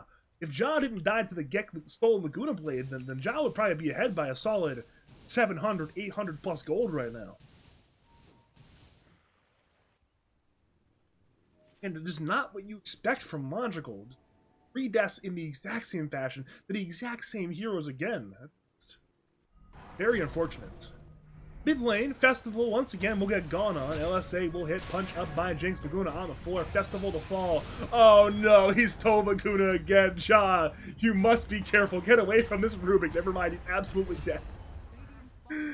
The 2 kills there for Karantanamo Bay in the mid lane. They bring down the mid laner and his supports. And perhaps they'll even kill his tower. Again, his tower is quite low right now. Lena is quite the hot flamethrower in terms of right-clicking down this tower, and they've got the bodies between the creeps and Karan. I'm drawing my box. I'm drawing my X. This tower is dead. And what was about a 3,000 net worth lead has shrunk to about 1.5k or so. Again, this is a good sign for Karantanamo Bay, and they're not done yet. They're smoking up on 3. It's Jinx, Simon, and Karan headed to the bottom lane. Looking at Radiant Vision, they see a little bit of splitting going on, but they don't know how split everything is. They're extremely split, by the way. This will be a free kill on enough. Snowball forward, into the onslaught, into the magic missile, into a punch up, into a bring down. War was used for... No, last match, you just want to yell at somebody. And he was yelling at Karan like, no, I'm not happy you've killed me. I'm going to let Jinx get the kill instead. And I suppose by using Roar, you secure the kill for Jinx rather than for Simon. Speaking of smoke ganks, though, it is a 3-man smoke gank, Empyrean Festival and Gek. They went through the tri-camp, though instead had top lane. Looking at Dire Vision, they see Ja. Ja, well, he's got 1,000 HP right now in a magic wand. He's actually morphing strength and time, however. It'll be a lot harder to bring him down. Echo on 2, Fissure on 2. They kill Karan, but they have not killed Ja. He waveformed, he used the wand, he's still trying to morph strength, but there's just too much damage. That's 3 dead on the Karantanamo Bay side. Venge died as well in the team fight, so that is 3 dead. And what was that 1,000 lead once again balloons back to a 3,000 lead. And we'll also get a tower of their own. This top T1 tower is not long for life. I'm preemptively drawing my box. We're seeing a TP in, however. Maybe I drew it too preemptively. Karan and Jinx will both be here. LSA will split the wicket. Snowball forward. Laguna Blade on Gyrocopter with the shards. Knocks him away. Onslaught forward. We'll stun 3 heroes. A fantastic play by Karan. He'll bring down Logical. He'll head to enough. LSA is there. And now Beastmaster is no longer there. That's 2 cores down and they want more kills. They see Gek. But can they kill Gek? Oh, never mind. I was going to say probably, but with a 3-man fissure from Mr. Festival. That'll be no death on the Rubik at the very least, but still. If you're Karantanamo Bay, you keep your tower alive. On top of that, you kill 2 cores. Yeah, you're smiling out. You are absolutely smiling after that fight. And I'm smiling too. You want to know why I'm smiling? This game's a lot more interesting than last game. I don't mean to offend fans of Game 1, but this has been a much more fun game. At least for me, I've enjoyed it a lot more. We're seeing again a fight in the Radiant side jungle. It's a war of ward, I suppose. So again, they're trying to both ensure this high ground area is not warded. It seems like 4Y want to go for this bottom T1 tower, but that is not going to be the objective for now if Karantanamo Bay are insistent on defending it. Well, they are insistent on defending it. There's 4 in the bottom lane area, and Lina can TP with Boots of Travel. Speaking of Lina, the build this game is going to end up being Aether Lens, Boots of Travel, Aghanim's Shard, and Scepter. We saw Aghanim's Shard in the quick buy first, though Point Booster has been purchased, so which of the 2 Ags gets purchased first, we will have to see.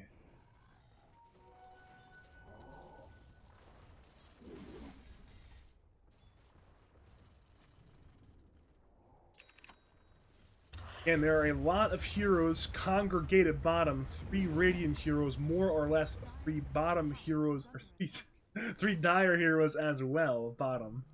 But they are, again, mostly keeping the Beastmaster in the Vanguard, which again makes a lot of sense. No, he doesn't necessarily have a Vanguard, he can stand in that front and be quite powerful.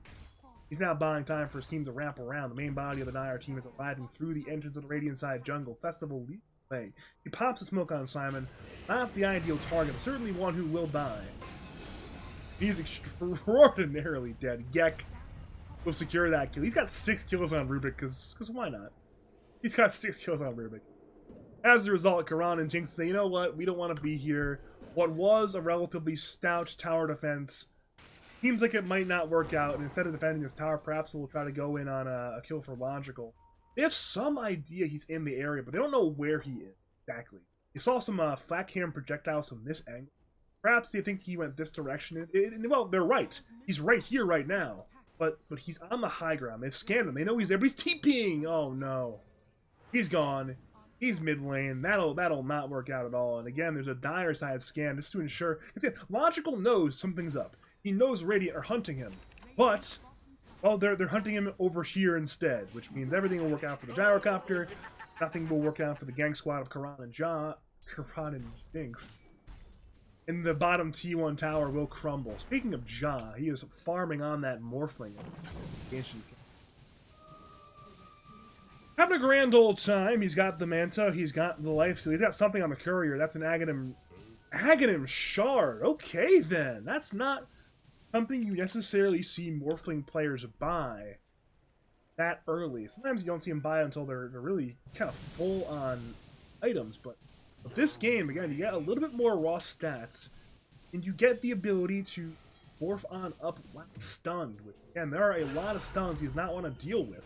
Speaking of stuns, a roar there on Jinx. Jinx will attempt to get away here, buying time with a snowball and a punch on up, allowing Karan to get here. Jinx is still running away. Festival's here, however, to fight. Pulverize, it's on, I believe, that pink bird, the Hellbear. Or the Ripper, actually, the Wowwing Ripper. Time will swap Karan away. Jinx is running away as well, but again, it's time for Carnage.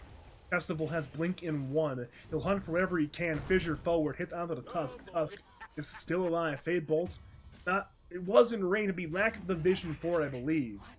Meanwhile, Gyrocopter will clean up the Venge, who was trying to hide in the tree. So again, end up in a bit of a brawl, ends up going the way of or Y. However, it's only one kill. It's only one kill on Venge at that. Dire's middle tower is under attack. All right, where were we? I know where we were. We were farming. No, I was looking at the gyro items, and I'm not too shocked. It's basically the exact same items as last game. I think he's a windlace this game is the one difference. But yeah, it is Falcon Blade, Crystallis, Aghanim Scepter. Not quite sure what I'll buy after that. Ooh, so it's not Satanic Butterfly in this game. He's going for the BKB, which makes a lot of sense considering, you know, magic damage, stun. There's a lot you can do this game to lock down the gyro, so but logically, you know what, I don't necessarily need the raw stats to survive more than I need that I wouldn't necessarily, it's not called, I don't think it's called magic immunity anymore, but it's still whatever it gives you on BKB, you know, that stun resistance and just like stun immunity and magic resistance, whatever it is, that'll keep you alive for sure. Top tower is under attack. At least it'll keep you alive to some extent. However, again, you are getting a lot of items on Melina. You got Aghanim Scepter. You're headed for the Aghanim Shard. Perhaps Wage could go for a bit more of a hybrid build this game. He already has a lot of spell-oriented items, but wait, hold that thought. This is a roar on Ja right now. He's morphing up strength. Tombstone has been used, but now it's Ja just running away. He'll morph into the Undying, but he's Echo Slammed and brought down by Festival. Meanwhile, oh no, Logical's been hunted, and he's been demolished. However, it's cleanup time. It's a 2 for 2 so far, and Radiant lack their 2 big cores. Karan is kited around and brought down. Double kill for the Shaker. Sign will TP away. It will not... Wait. Okay, it did succeed. I thought enough was going to cancel that TP with the bird call down, but it did not happen, and as a result, it will end up being a 3 for 1. It's 3 cores for 1 core and 1 sup. You do lose that Gyrocopter, which certainly is not ideal, but when you get Morphling, Lena, and PB in return, you're content with that one. Radiant's bottom tower is under attack.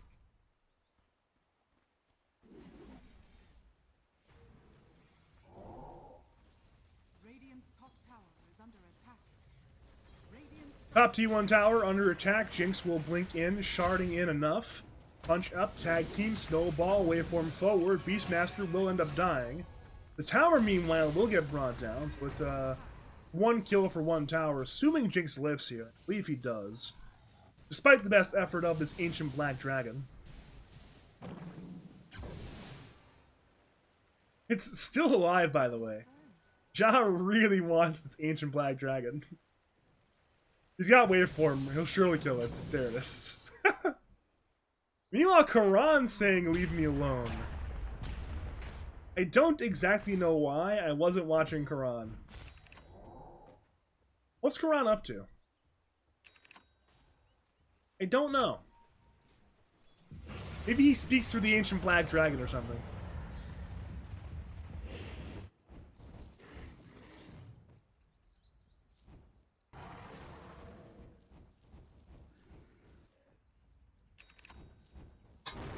Opening up the graph, right now Dota Plus is relatively even on the two teams. It's giving a 54% chance to win the dire direction of 4Y. But again, with 46% odds, it still likes the chance for Karantanamo Bay to make... I'm not even sure if I'd call it a comeback, because it's a very small lead right now. It's only 2,000 net worth lead.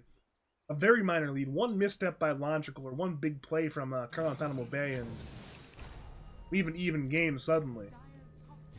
Blink Echo on Ja, but he's got the Aghanim Shard. He's morphing up, and this is why he bought the Shard. He'll wait for him to the west. Problem is the fight still might just be lost.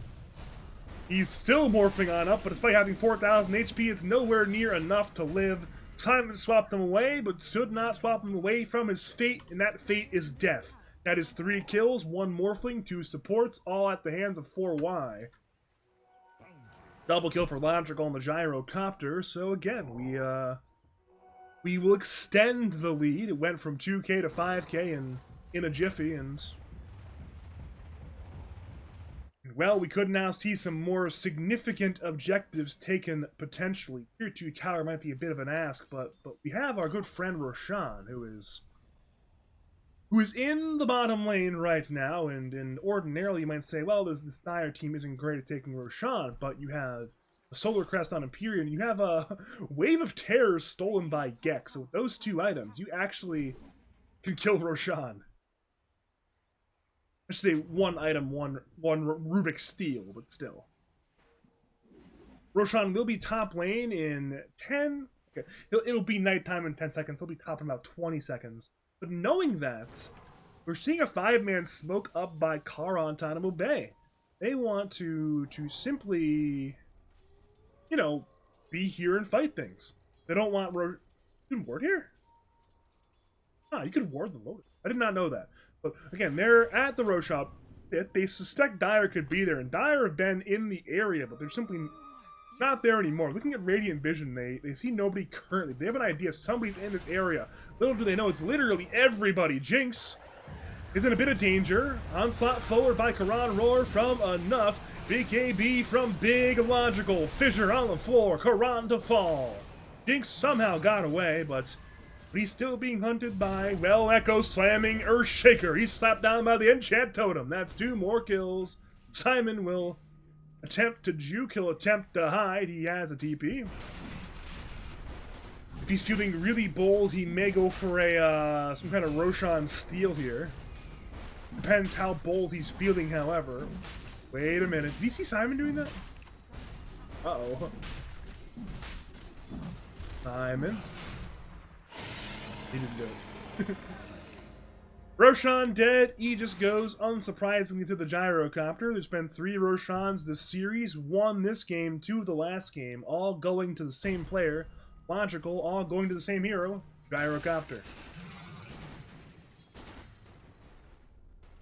Well, speaking of reruns, we once again have a #1 net worth Gyrocopter, who's now about 3,000, maybe more like 2,500 out of the Morphling and the Lena right now.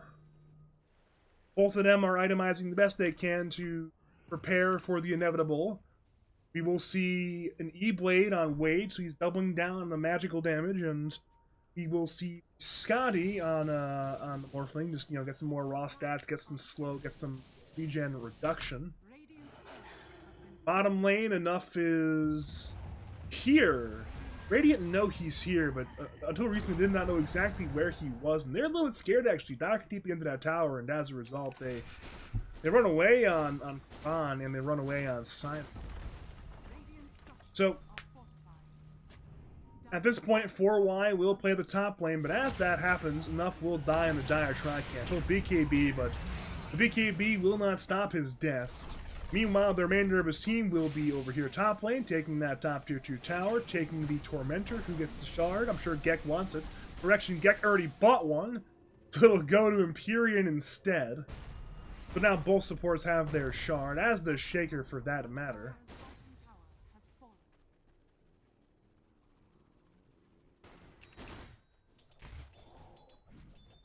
And perhaps Karantanamo Bay may look to play bottom lane here.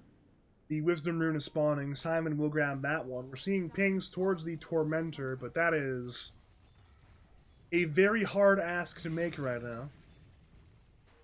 Even that tier 2 tower is a hard ask as well.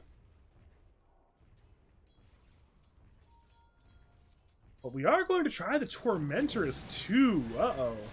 This is really bold. Simon is very low right now. He's forced to use his wand to survive. It did still happen, and well, Simon was rewarded for his tanking of the Tormentor. He got the free Aghanim Shard, which of course gives that double magic mythical, which is good. Very, very good shard. First part, Logical was now mid lane. He's turned his Crystallis into that Silver Edge. The BKB's already here. He takes about half his HP worth of damage from that Lina combo, but Lina has to be careful. Festival blinks in, lift from Gek. Gek kills Dragon Slave with the roar to lock him down and stun him down, and it'll be a kill on the Lina. Simon is here, but he no longer wants to be here. He has to run away. And again, it will be tower time. Logical certainly wants to kill it, but it may be a little bit of split pushing action from Jinx and from Karan. Jinx blinks away, but Logical is going in for his former teammates. Again, this is going to be a very rough situation for Jinx to be in, with no Snowball and no Blink Dagger, both on cooldown. With a good shard block, actually buys some time. Problem is, Festival came from the west side, from this angle, and with the Shaker on top of the Tusk, there was nothing to do but die. Speaking of Karan, who is the other man doing some rat Dota, he is fine. Empyrean is here, but Empyrean alone is nowhere near as powerful as 4 of his teammates. Karan, knowing that the danger was coming, TP'd away.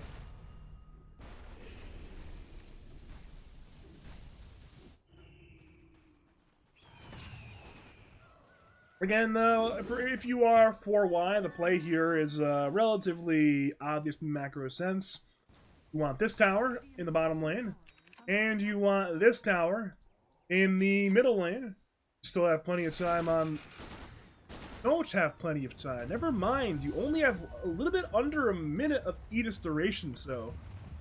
maybe there will be time for this bottom tier 2 tower and nothing else, so... if your goal was to get out all of the outer towers, you did not do so. But again, you get 2 tier 2s. And you have the Tormentor. It's not too bad. Again, it does delay the game, but the delay of game seems to be working out pretty well for 4Y. You are still accelerating the game on Logical. He's up to 5 items if you count Shreds as an item. You certainly could use one more big item. Where is that? Butterfly, or Satanic, or whatever he thinks is going to be the key option. He just is expiring in 2 seconds. Lift comes through from Karantanamo Bay. The tower's half HP. Logical and company walk away. And we're back to farming on the dire side, but however...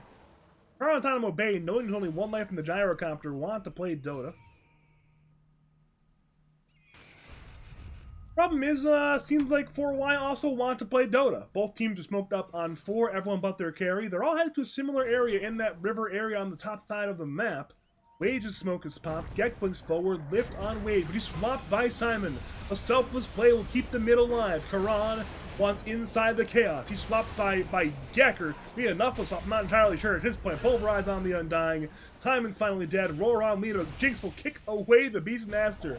Problem is Karan's dead again. And one more save from Jinx. But a 2-man Echo Slam. They both fall on the same axis from enough. That's a 4 for nothing. Another slaughter. And now, Logical is even hunting Jaw. Jaw has no Lincoln Sphere. He's got Manta on cooldown. In comes the team. They'll go for this Morphling kill, and Morphling, I don't see how he survives. He'll have Manta, he'll have Waveform, but that will not get you away from the inevitable. I mean, he's morphing strength, but all he's doing is delaying the death. At this point, it's a full 5-man wipe, and the Beastmaster is still in this Radiant base. So we can begin a siege of the high ground towers. For now, the full tower will not die, perhaps, but the team is on the way. Morphling is dead for 52. He's got no buyback, but look to force that one. Look to force that one out, and Venge gets demolished. Venge buys back. Stolen swap is used. Karan's now incredibly deep. Kick on Festival from the Walrus kick of Jinx. It's Chaos once again. Simon will die back. Karan is dead. He's got no buyback. There is a lack of defenders right now, and, well, a lack of defenders leads to a lack of base. Mid-racks are dead, and 4Y do not want to be in this series any longer. They want to end the game. They are headed all the way for Throne, perhaps. They were hitting Tier 4, but did not commit all the way for the Throne. They will not get it yet. They'll instead go for that second set of racks. They know it's a dieback on Simon. They do not know there's no buyback on Karan. Perhaps they'll leave now. Or they'll stay a little bit longer, actually. Pick is there on Festival. Festival is again swapped by Gek! Another Blink swap play from Gek! Gek has played so well this series on Rubik. Now enough BKBs headed for Ja. Festival Echo Slams Wage. Wage is dead. Wage has no buyback. The base defense is becoming more and more impossible. It's 2 racks taken. 2 full sets, I might say. Bottom racks now joining us better in the mid-set. And they don't even want megas, they want tier 4s. 1 tier 4 is dead. Blink Roar there onto the Morphling. Morphling somebody stole an LSA. He's swapped away by Simon, which keeps him alive for a little bit longer. Karan is trying desperately to do whatever he can, but Pulverize is stolen by Gek. Oh man, this Gek player, he is something else. Enough is dead, but Logical's still absolutely fine, and he's hitting the Throne. It's 2/3 HP. Lena's alive in 31. The kick on Logical. Swap is on cooldown. He'll BKB on Gyro. He's still hitting the Throne. It's below half HP. BKB has ended. Punch up. Karan's still fighting at this point, but now look at the Throne. It's still so injured, but it's not dead yet. Snowball forward by Jinx. Hits on Logical. Punch, kick, but now Logical's at the Throne. He might hit the Throne here. It's Ja instead. Ja's dropping. He's trying to fight. The flat damage, it's just so much. Everybody's dying. It's only Karan. The game is over. The GG is called. And 4Y defeat Karantanamo Bay 2-0.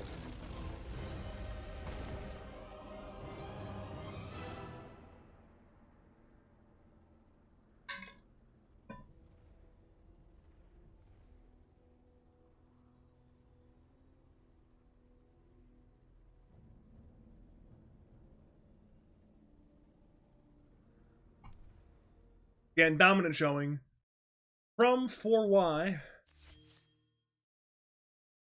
And this is the exact sort of thing you are looking for from this lineup. That was the promise of this team when it was revealed. It's what can you do with this very powerful safe lane of Logical and Empyrean, and we saw that in this series. But not only did we see that, we saw a good series from Festival. We saw a fantastic series from Gek. We saw a reliable impact both games from Enough.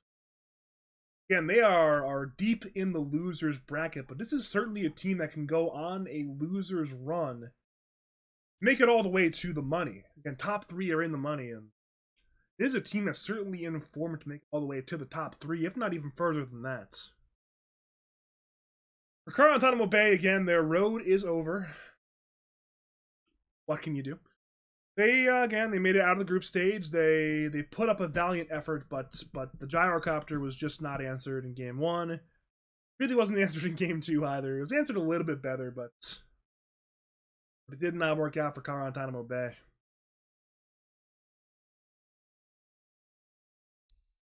Either way, thank you for tuning on in and watching for this 2-0 victory of 4Y over Karantanamo Bay. My name's Badger. If I'm to cast your games, cast your tournaments. If you're a pro TO looking for one of the best tournament admins in the business, or also a commentator, hit me up on Twitter, twitter.com/BadgerDota2, or over on Discord, Badger Pablo on Discord. But yeah, as for always, thank you for watching, and have a great night.